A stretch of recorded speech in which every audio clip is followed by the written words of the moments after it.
This episode is brought to you by manscaped.com. Latvian beaches are a perfect place to go to before or after a wonderful game of Virslīga football, but are you ready to soak up those summer vibes and unveil your ultimate beach bud? Well, you're in luck, because our friends over at manscaped.com have you covered from head to toe.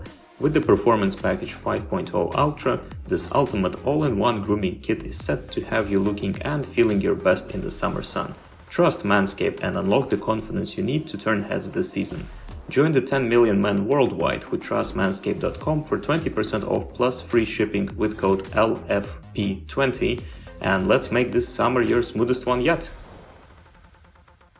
Welcome to the Latvian Football Podcast special Eurocups edition, and the excitement continues as European games carry on. RFS Larne tie just finished up, and Auda Torshavn B36 finished a little bit before both teams go through.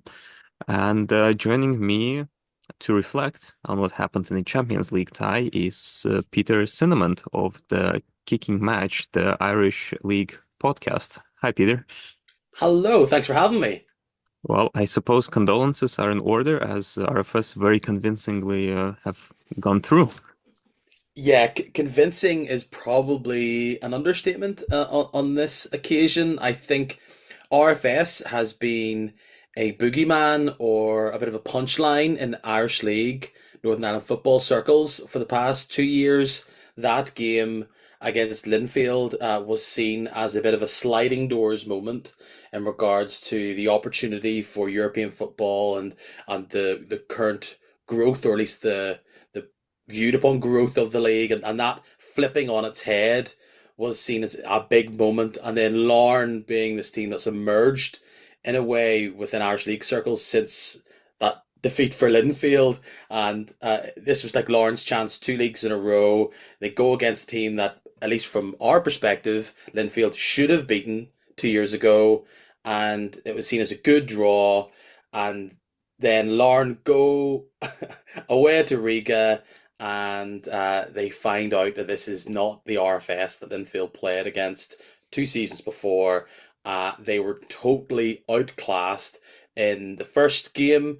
I thought Larne came out a bit better in the second game to start off the first half, but as soon as RFS stretched their legs, showed their muscles, they showed the incredible quality that they have, and probably the physical and fitness dominance that they had over Larne as well.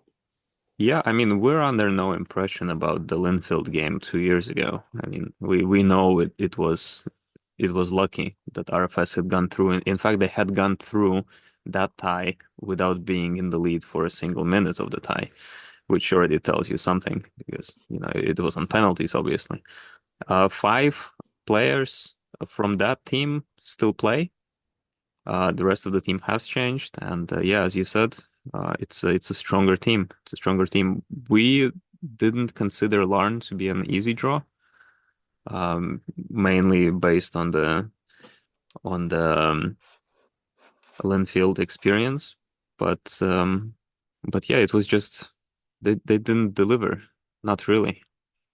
And what that originally started questions being raised and these discussions being raised, and something that kind of circles our league quite a lot, is this talk of Larne going into this game cold, pretty much their first competitive, or was their first real competitive game that they've played since the league season started, and here they are going against a similarly sized nation, against a team who's top of their league, all guns blazing. And I think you watch the first 15-20 minutes of the tie in Riga, and you can see, wow, did RFS look sharp, they look confident. Larne looked a bit shell-shocked and totally rusty. And I think ultimately that first game in particular, it was all signed, sealed, delivered pretty much by the time that third goal went in after half-time. And to be honest, Larne were lucky to go in that first game, only 2-0, I think it was down. But I mean, RFS look very, very impressive, and you hear all this talk of the £1 million players. Is it Emerson? And I mean, I spoke about a sliding doors moment. Like, for RFS, did getting into the Europa Conference League, did that completely revolutionise and change that team, or was it not as simple as that? No, it didn't really change anything. The biggest change that happened to RFS is that they could expedite the development of their academy system. That was the biggest change, and possibly indirectly the construction of the LNK Sporta Parks, where Larne played last week. That probably helped as well. Emerson, he wasn't purchased for €1 million. They pulled him out of Brazil when he was playing futsal, and he's a home developed player within RFS. But that's the hype around our league, that this is the quality of player, this is what he's being valued at, and Yeah, I'm sure yeah, it's exciting though for RFS to get through, dominate across 2 games, and now they look forward to next round of the Champions League yeah. qualifiers. Well, the exciting thing here is, yes, of course, it's fantastic for RFS. It's a lovely paycheck. It's quite an achievement. Bodo Glimt are next. We'll talk about that later. But most importantly, it's been 15 years since a Latvian club overcame the first qualifying round of the Champions League, and last time it was FK Ventspils. So it's been a long, long time, and it almost happened on a number of occasions, but it never did. And now it did, and this is why we're so happy. 7-0 is an impolite result on aggregate. 3-0, 4-0 away is just, I mean, it is what it is, but it doesn't have to be that way. But it's going through to the second qualifying round of Champions League. That is the cherry on top here. Is now the aim, because getting that first win in the Champions path is so vital, because Bodo Glimt will be massive favourites, I imagine. If that doesn't work out, you then drop into the Europa Conference League, and then if that doesn't work out, then you could then would drop down, as I would remember with Linfield a couple of years ago, and when we eventually met RFS, when they met RFS, that it gives you the chance that you can now lose a couple of ties, bank the money, and you've got that one-off playoff game against hopefully an easier nation than what might pop up in the mainstream qualification That's leagues. the main benefit of this. You get extra lives, which is fantastic. But how's the mood in Northern Ireland? Mood is pretty poor, because you spend all year fighting for these European places. We look at the draw across the division, and the assessment was that actually the draw for all 4 of our teams was very good. We all knew Larne had that challenge, and last week across, now they played away in all those ties, but all 3 teams, Linfield, Crusaders, and Larne, all lost. None of them scored a goal, and they now go into this second tie trying to fight for their lives. And we kind of knew the RFS thing wasn't going to work out for Larne, but they have another bite of the cherry now in the Conference League, and they actually get a nice little bonus because they're able to skip through a qualifying round just by luck of the draw, luck of the chance, kind of a wild card almost. For Crusaders, as we speak, we don't know what's happening with Crusaders. They were 2-0 down to a team from the Welsh division. Again, very nice draw in that. And as we're speaking, it's currently extra time in that draw. They were 3-0 down across aggregate. And what happened? I'm trying to. The stream's now down at the minute, but we're trying to see. So that's positive for them. And then Linfield, they've got to try and bring back a tie from being 2-0 down. But home advantage is key, and they can see if they can take what was an awful week for Irish League football last week and try and turn it around this week now, and then going into next week where Northern Irish opposition will face off against Latvian opposition again. Yeah, the story isn't over, because Auda, having gone through B36 Torshavn from Faroe Islands, will now face Northern Irish Cup winners Cliftonville. And I think, again, as I said, when the draw came out for all 4 teams, they were saying this looks pretty good. For Cliftonville, that was the same. The context around a team like Cliftonville is that they won the cup, they did okay in the league, very exciting, very attacking team, but in the past few weeks, they have pretty much lost a lot of their great players. A lot of their striking talent, in particular, three to four of their best attackers have moved on. Either they've retired, they came out of contract, they decided to move back to England, and then their main and their best player, Ronan Hale, who scored brilliant goals in the cup final to get them this European place. Star man, talisman, one of the most talented players in our league. Well, you know what happens to talent players in any league. They Yeah. get snapped up and bought. So Cliftonville are going into this game where if they had that squad that they finished the season with, they would have felt confident about. But now they're looking around thinking, who on earth is even going to start up front yet score the goals? So, like I said last week, down in the dumps, maybe things will change going into next week. Well, good news for you is that Auda is not RFS, uh, Yes. not by a long shot. In fact, even though it's a team that consists of quite a few quality and exciting players, they have just swapped coaches, and at the moment it's a little bit more of a collection of players rather than a team. You can tell that they're struggling with organization, and they're not gelled together yet.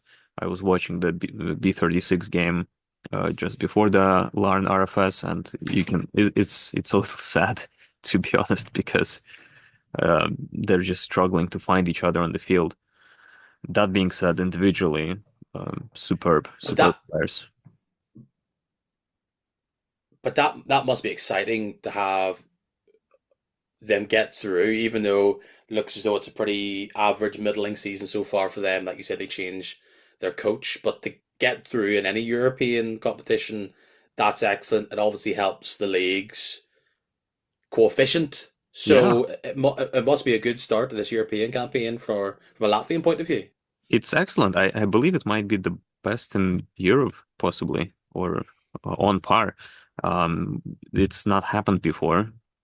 Well, not recently anyway. Last season was pretty abysmal for us in Europe, but this is all very exciting, and it's exciting for Auda as well. This was their first ever win in Europe, and first ever time going through a qualification round in Europe.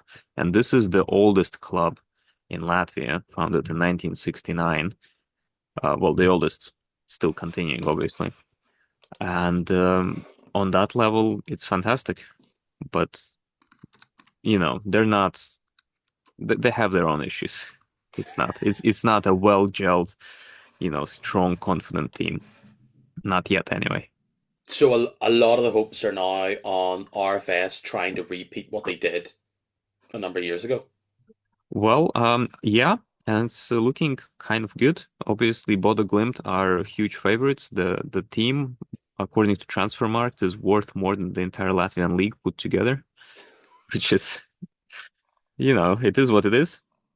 But anything can happen on the field. If we, can pull a Linfield on Bodo Glimt, I mean, we'll take that. That's fine. But more likely than not, that will be the last game of this year's Champions League season, and RFS will drop into the lower qualification rounds, which is also good. But it seems like group stage is something that we should look forward to, or sorry, league stage. It's exciting, like looking at the league from afar. Like when it comes to the Northern Ireland Football League, it's a league which has been the sad kind of cousin of the English, all dominating English and Scottish leagues, and even would be seen as the little brother compared to the Republic of Ireland's division and league. How has Latvian football had to scrap and fight their way? Who's their competitors? I know it's a similarly sized nation to Northern Ireland. Do they have what's the current politics of who they're fighting against? What's the big debates or troubles or difficulties that they may face? The difficulties are that, well, we don't have larger leagues nearby that we're fighting against. And in fact, on UEFA coefficient rankings, Latvian league is the strongest in the region. But we're in a bit of a civil war in that sense. We're fighting against ourselves because we have this weird cultural thing where ice hockey has to be the national sport or basketball, even though domestic leagues are still inferior to the football league. And so football is a little bit of this.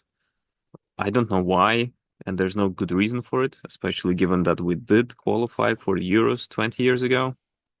But it's this almost like a shunned creature for some reason. And it's a very bizarre situation that I've never seen anywhere else, ever. But this is what it is. We're trying to build a football culture here because at the moment it doesn't exist. There used to be a little bit of it. It has since died, and now it's being built from new.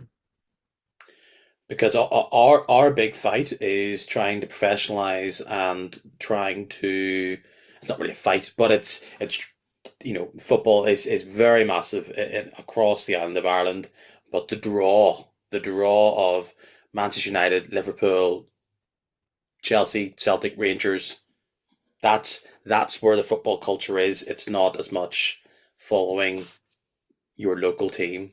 So Yeah. it's unique challenges to build yourself up, isn't it? There are many similarities. When we were looking at Larne and when we had an episode on Larne, speaking to one of the fans, there are so many similarities between the Northern Irish League and the Latvian League.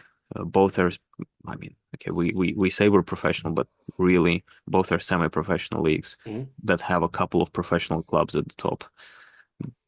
Both are kind of dominated by a couple of leading teams, and both struggle with fans. There's a lot to it. So in that sense, yeah, some of the challenges are similar, but at least you guys have this football gene or this, football passion in your blood. It is number one sport. Okay, so people go to England, but at least still football is on their minds.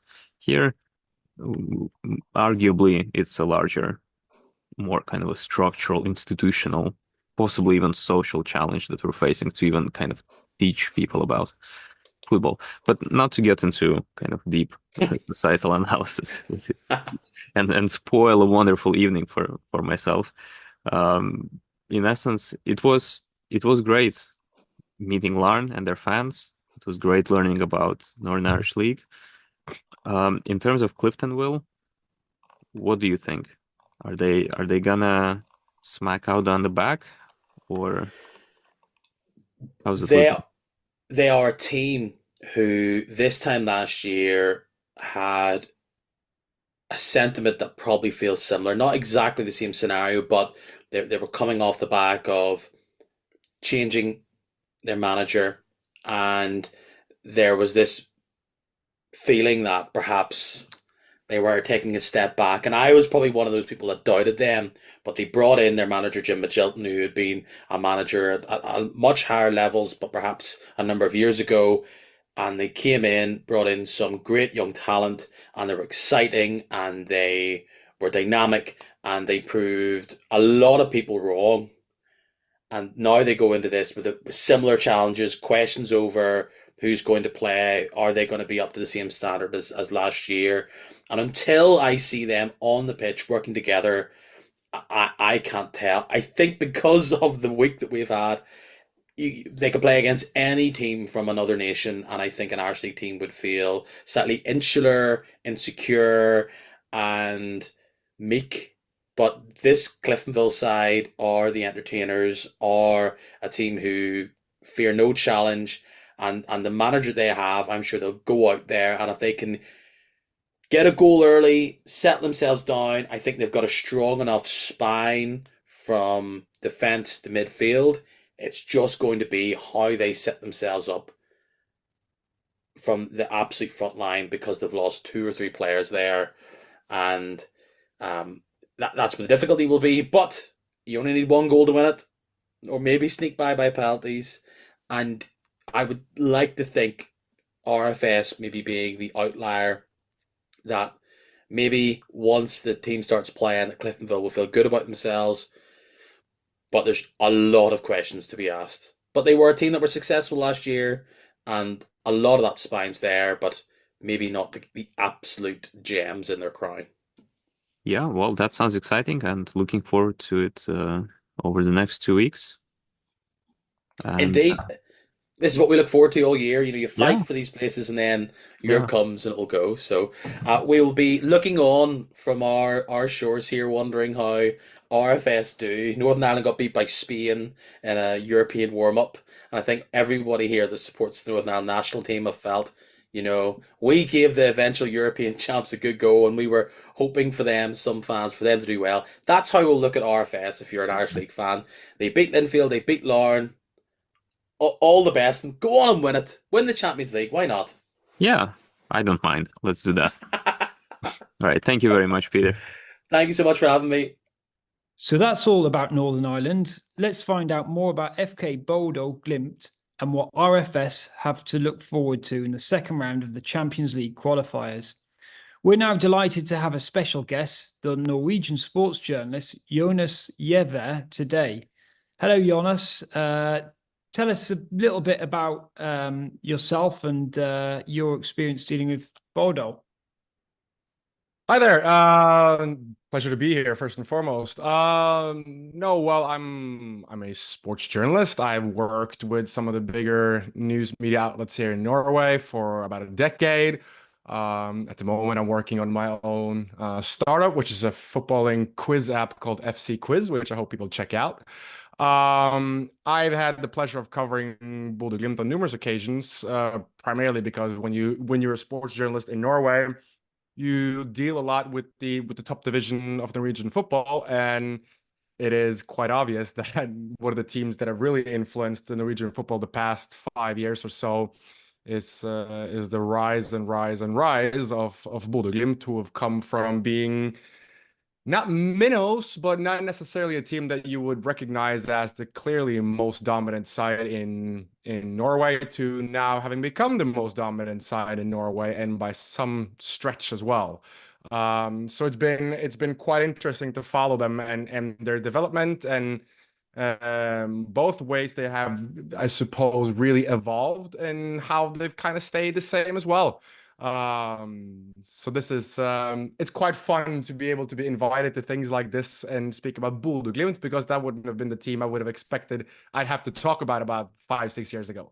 Yeah, I've got a few questions about how the Norwegian league seems to have transformed in the past decade. But get back to your quiz quickly. How's that coming along? And have you got any Latvian football clubs featured in it? Or will there be any questions about football in Latvia? We'd love to. I mean, we'd absolutely love to have that. I mean, we got to say that you're the experts. So we have everything open for content creators, for podcasts, for experts, for whomever it might be. So if you guys would like to feature a quiz on the Latvian league, we would be more than happy to host that for you guys. So we could speak about that, and obviously find a way to make sure that is involved and included as soon as possible. We all love a quiz, and the VS League are actually they put on a quiz night once a week, I believe, so far this season. But anyway, moving on. So tell us a little bit about FK Bodo Glimt's style of play and what FK RFS should expect. In terms of style of play, in Norway we have I suppose a train of thought, or a school of thought rather, which is called Eggen-skolen, which comes from the mind of Nils Arne Eggen, who a lot of people recognize as the mastermind behind Rosenborg's dominance in the 90s and 2000s. Kjetil Knutsen, the manager of Bodø Glimt, is known as a disciple of that style of play and that way of viewing football, though he has been able to modernize it quite a bit by looking at clubs such as Liverpool, for example. I know he's a big fan of Jürgen Klopp and how Klopp deals with certain things, and somehow created this into a hybrid where we see a lot of the things that we recognize from the Rosenborg side that obviously beat the likes of Real Madrid and Borussia Dortmund and AC Milan in the 90s, with a lot of the same style we've seen Liverpool have under Jürgen Klopp. So they're a team that is able to sort of combine the level of pressing that you've seen with Liverpool, and also with the quick fire, straightforward style of football that we recognize having seen with Rosenborg, and they do so quite diligently, almost regardless of which team they face. They don't shy away from their style of play, and they always like to dominate the matches. They're not looking to keep the ball as much as perhaps you'd think But based on their high levels of energy and the way that they do play the game, they somehow end up with the ball and usually also end up with the most amount of goals. And I think goals is probably, it's kind of strange to say that their big strength is that they score goals, but it really is their big strength. They score a lot of goals, and it comes from almost anywhere. They've had sort of recognized goal scorers the past 5 years, of course, but it's always been two, maybe even three really recognized goal scorers that they've had. So that's sort of how they play, I suppose. And is that based on their formations? They typically play a 4-3-3. Yeah, definitely. They've always played with a recognized striker, a number 9 that links up play a lot, but they've always found goals from their wingers as well. And then they have a number 8, usually one every season, that ends up with 10, 15 goals as well. So they're just able to find ways. If you stop them one way, they'll attack you another way. And they've somehow as well, they kind of papered over their defensive cracks a little bit by being able to score as many goals as they have. And I think that they've managed to intimidate a lot of sides by their sheer goal scoring prowess and being able to find the back of the net as often and as prolifically as they have. So they're a very attacking team. Would you say they're a very quite fast, pacey, counter-attacking team? And who are the pacey players within the team? Where does the speed come from? It comes from their wingers and their fullbacks primarily. They've always had really quick wingers. Now they have sort of signed back Jens Petter Hauge, who a lot of people will remember from having been at Milan, for example, and who was kind of part of that first integration of Kjetil Knutsen's Bodø Glimt side. He's now back in the team. August Mikkelsen, who they've signed from Sweden after, or actually was I suppose raised in the academy of Tromsø, who are the arch rivals of Bodø Glimt. He's now become a Bodø Glimt player, and obviously is one that they try to use as much as possible. So those are two of the quicker ones. Sondre Sørli has been one of those players that they've used quite a bit as well on the sides. Fredrik Bjørkan, the fullback, who had a stint in Germany, as well as Brice Wembangumo on the other side, who a lot of people remember for his fantastic performances against Celtic. So they've got plenty of European club experience, the team, and a solid amount of experience.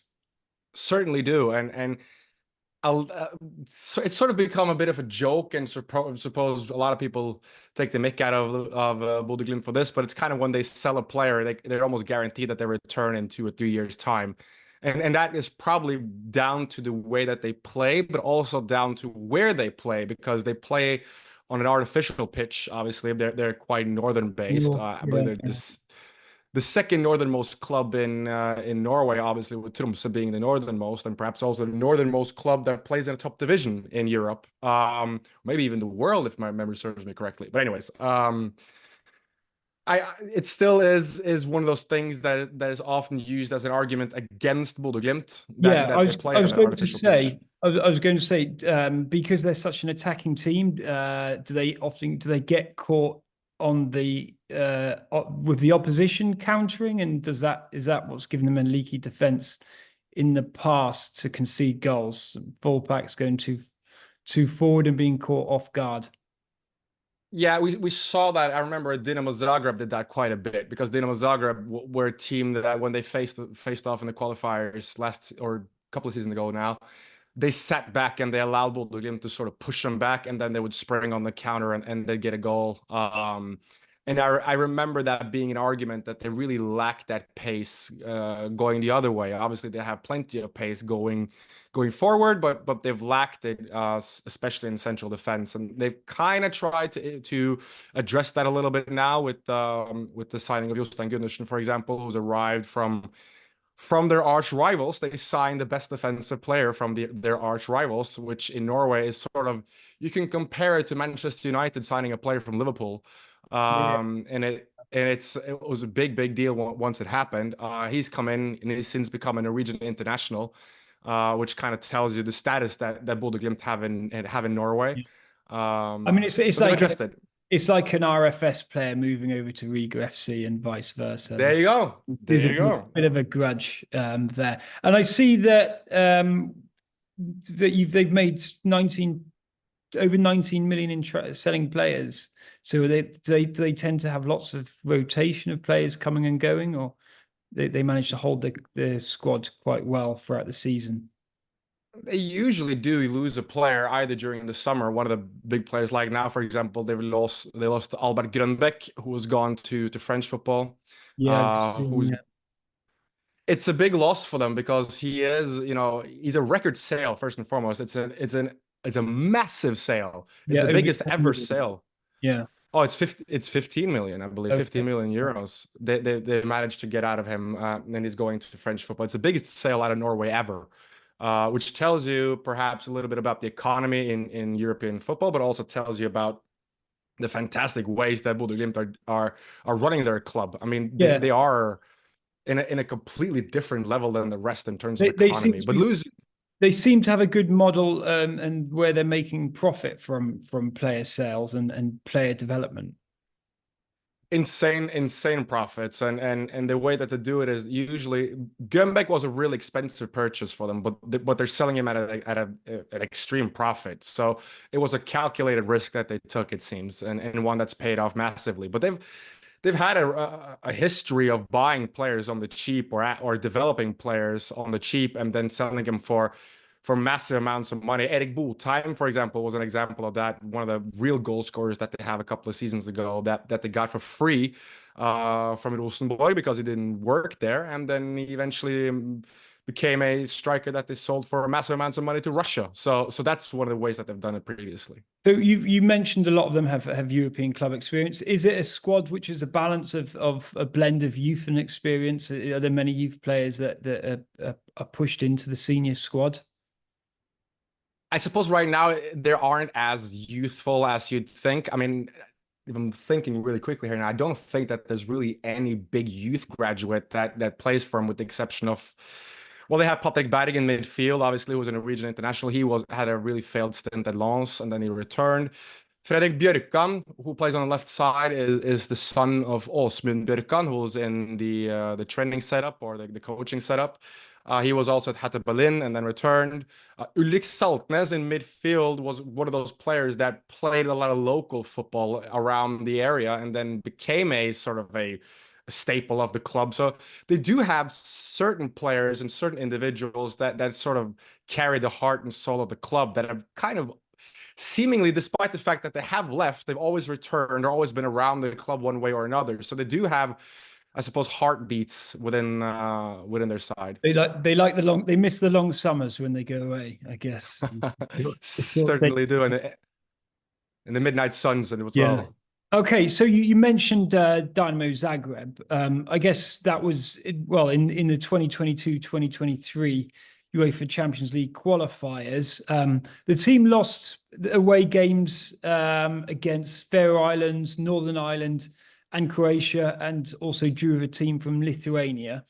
Has Bodo fixed the away game problem, or do they still overly rely on home games?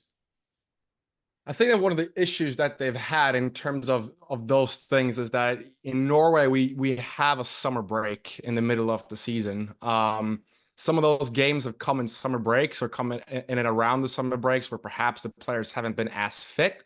And sometimes they've also rotated their squad for those away fixtures. So they will probably play their first teamers, I suppose, more so in the home fixtures, and then considering the fact that they kind of have to save their players for the league season or for the league fixtures. It has happened that they've rotated. I think with certain games that we discuss here, they've just been beaten. They've been beaten. Their first teamers have been beaten, which has happened. But I think that they've won 3 out of 5, drawn 1, lost 1. Yeah, exactly. I know that one of the things that they've struggled with, and I alluded to it a little bit earlier, is that when they face teams that play on grass and perhaps a wider pitch than they've had themselves, they haven't been found out, but you've seen sort of chinks in their armor, I suppose. But in what I don't necessarily. What sense haven't they been found out? What's the chink in the armor? It has been the defensive errors that they've had with the lack of pace over the course of longer distances, for example, which they've tried to sort of fix and mend now a little bit with a few of their signings, and also the way that they set up a lot of their defensive schemes, I should say. So I think that they've been able to address it in one way, and I'm very curious to see how they'll, I suppose, view this going into this qualifying rounds of the Champions League, because it's really viewed in Norway as this is sort of a make or break year for a lot of the teams in terms of getting the Champions League purse, because obviously there's more money being pumped into the Champions League, and by getting there this season, that is, you know, the Shangri-La for a lot of the Norwegian clubs, and for Bodø Glimt's sake, I think that everybody's up for I think everybody's up for the Champions League, to be honest. But so you feel that it's the away form is down to rotation systems, and they're currently fighting an aggressive sort of first. They're trying to win the championship right now as well. What won Bodo the league last year? Who were the standout players? You might have mentioned some already, but I mean, what was the defining thing that won them the league last year? Goals. They scored 25, 30 more goals than the next team in the table. I mean, they score an abundance of goals, and they just hammer them in from everywhere. I mean, last season, I'd say that their standout was probably Amal Pellegrino, who's now left for the MLS. Faroese Mumbanya as well, their striker, who's left for Marseille. He was one of the best players that they had last season. Albert Grønbæk, who we just mentioned, who just went to France as well. He was a standout player, which tells you that there's a lot of players that stand out and then decide to leave the club quite quickly as soon as a big club comes with a hefty paycheck. They keep leaving. Are they as strong as they were last season? Are they as strong this season as they were last season? Or what are your thoughts on that? I'd say no. They lack a really recognized goal scorer.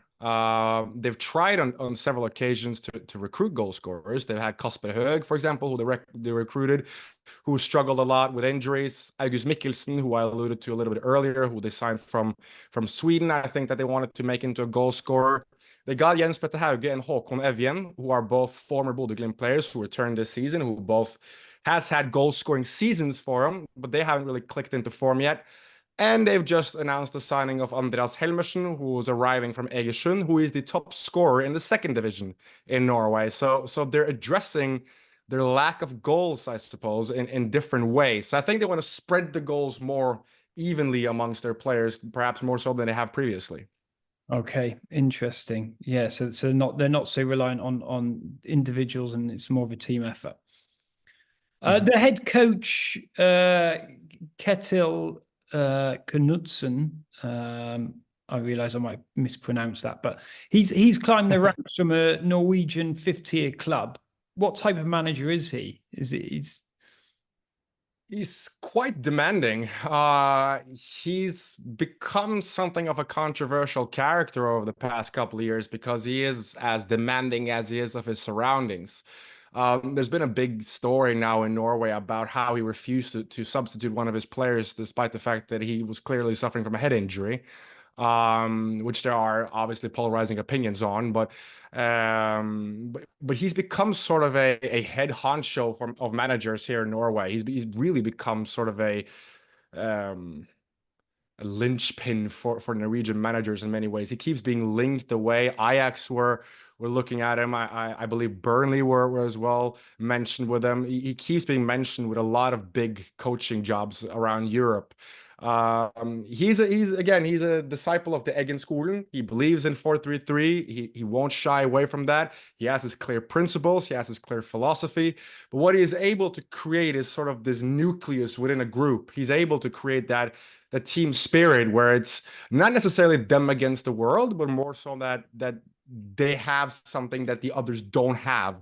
And they keep, in a lot of ways, they keep nurturing what makes Bodø Glimt as special as they are. So he's one of those really, I suppose, idealistic managers in one way, but at the same time quite ruthless. So he's a great blend of both, but he's become that.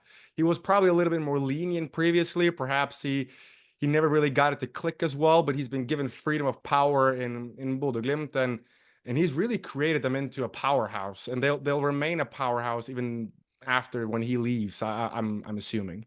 So he's a great man motivator as well. He motivates the team and he operates in a well-organized squad.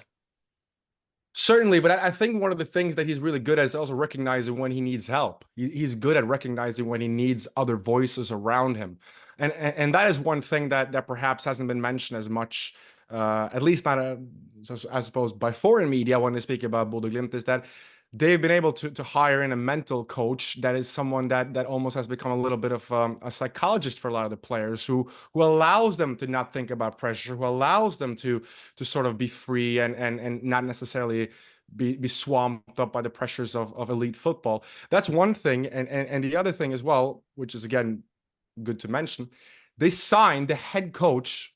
I mean, the head coach of their arch rival. They went out and they signed him, and he's now their assistant manager. So they went and they got both the best defender and the manager of their arch rival, who are now in their team because they've recognized that they were better, and there was some people that could really add to their setup. So he's good at recognizing those things, which I think is a little bit under communicated at times. Yeah, resourceful and got a knack for recognizing and bringing in talent to grow faster, I guess. Moving on then, will we see many Bodo Glimt supporters visit Latvia and tell us a little bit about the fan base at the club?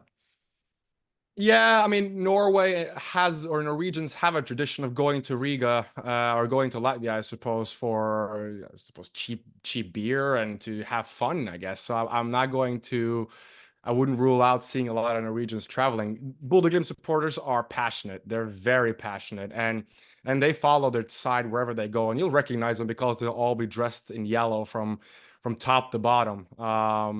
They're loud. They're always very polite. They're always quite cordial, and they're not seen as really any sort of ruckus or people are afraid of them when they come to town, or they're not hooligan based or anything, but they're loud. They're from the north of Norway. Northern Norwegians are known as being quite direct and without filter, and I tend to love Northern Norwegians because they're a lot like us from the capital and being very direct about things.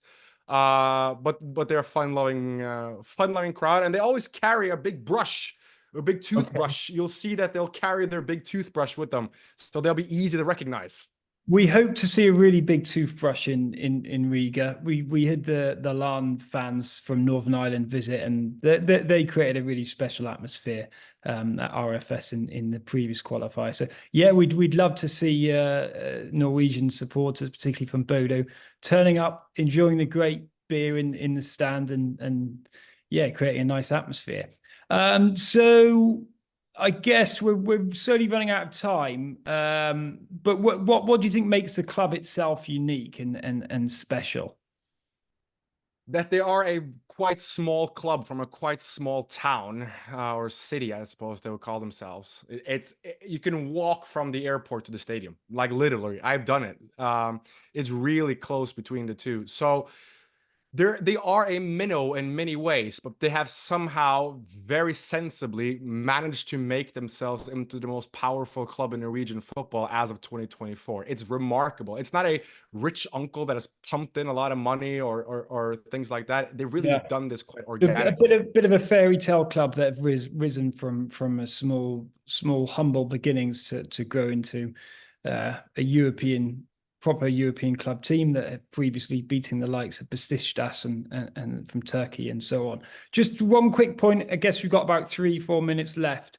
How is Norwegian football doing? Like Rosenborg, they used to, you mentioned them before. They're kind of stuck in mid-table at the moment. What's the state of Norwegian club football? It's at a level that we haven't seen for quite some time. The only detriment is that we haven't seen European clubs being as good as they are now. So getting into European football, especially into the Champions League, has never been more difficult. But the level of the clubs, especially Bodø Glimt and Molde as well, who you perhaps recognize from their stints around Europa League especially, they are at a different level than the rest. Brann as well, who are coming a little bit behind them from Bergen. They're close to being there as well. But a lot of Norwegian clubs are pushing for Europe for the first time in quite some time. And I think that with Bodø Glimt becoming the locomotive, I think it's really spurred on a lot of the other clubs and has really awakened Norwegian football again from being a bit of a slumber. So the state of Norwegian football is really good. Yeah, and you've got some brilliant international players for the national team as well. We're just not making we're just not making the international tournaments, unfortunately, but we do have some of the best players. Yeah, you never know. I'm sure their time will come. I mean, you've got an absolutely magnificent individuals within that national team. But I guess that's all we've got time for. Will you be visiting Riga and watching the qualifiers? I'd love to. I might have to consider it now after having had this chat and thinking about going there, especially considering the prices in Norway. I might have to go there for a bit of a cheaper way of having a bit of fun. So I have to consider it. I've never been to Latvia, so I'd love to go actually. Well, you're always welcome, and if you do come to the game, we'll probably see you in the press box. But that's all we've got time for today. But thank you so much, Jonas, for your time. And I'm just going to finish with may the best team win. We're really excited about everything that's going to happen about this fixture. RFS are in good form at the moment. They played really well in the first round. So from a Latvian perspective, I think everybody in the country is really excited. But yeah, please remember to leave your thoughts, like, share, leave your comments. We love a good debate, and we always want our listeners to be part of it. We also continue to look for media volunteers. If you'd like to be involved in this podcast, then please contact us anytime. Thank you for listening. Thank you, Jonas, and long live football.